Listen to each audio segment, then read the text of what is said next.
Today I'd like to talk about stories and how the brain rewards us for completing stories that we tell ourselves. In order for us to navigate through our lives, we need to ascribe meaning to things. We tell ourselves stories about ourselves and about the world we live in.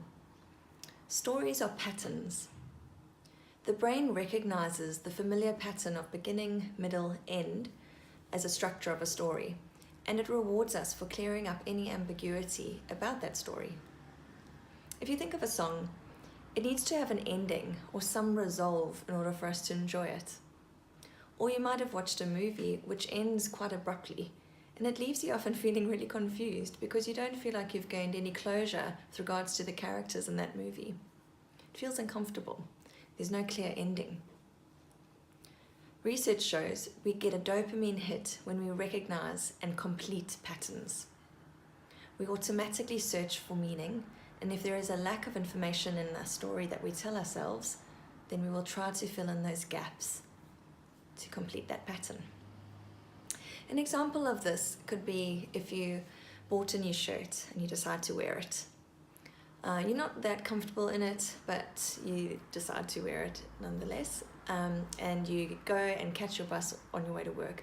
But bearing in mind that you've now got it in the front of your mind that you're not that comfortable with your shirt, or you're not too sure about it because it's new. Maybe it's quite a loud shirt. You've got that in the forefront of your mind and carry on with your day. But say you catch the bus on the way to work and you hear somebody sitting behind you laugh, and you turn around to lock eyes with that person who was laughing. You immediately jump to conclusions and think that they're laughing about your shirt.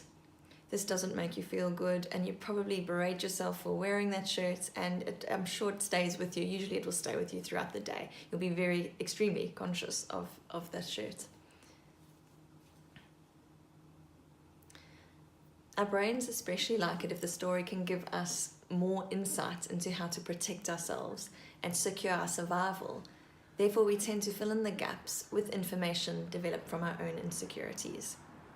This is why we make up stories to explain why bad things happen.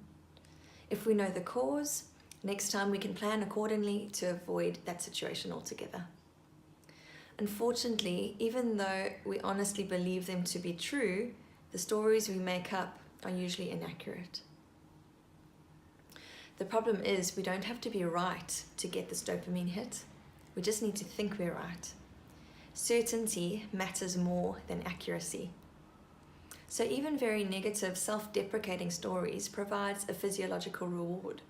It's a short-term one, but it is a reward. And as a result, we are more likely to shun the process of working with uncertainty and vulnerability to get to the truth. Living in uncertainty is a vulnerable place, but it's a much healthier emotional place that doesn't come with that physiological reward. So it's important to recognize that we get a dopamine hit when we complete a story in our minds. It doesn't have to be accurate, it just has to be complete. And that's our brain protecting ourselves.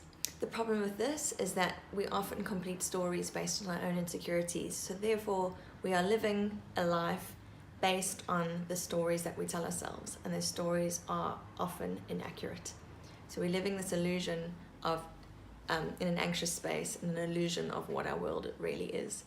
If you have an insecurity that I'm not good enough, that's the story you're going to continue to tell yourself, and that's the life that you're going to live. So it's important to recognize that it's not a healthy way to complete that story if it's an inaccurate story. So how to help yourself avoid making up stories? First thing you need to do is notice that you're doing it. Our stories often feel justified and so feel very real, which is why the first step to changing them is about noticing that they are just stories.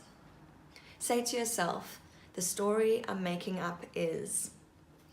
This allows you to have some space from the actual event and also with the feelings that you have about it. It allows you to get some perspective regarding that story. Become more conscious of the meanings you attach to particular events and situations, and ask yourself what you know to be objectively true. What assumptions you're making, what other possibilities are there, and whether you need further information. Rather prioritize asking questions over finding answers. Recognize your own confabulations and challenge them. The good news is that we can rewrite these stories. We can also look at the feelings underneath our response. Feelings like anger go hand in hand with other experiences like vulnerability, shame, guilt, and so on. When we can name those underlying feelings, we can better address them. And when we can recognize and accept that sometimes we don't and won't know, then that becomes our new certainty.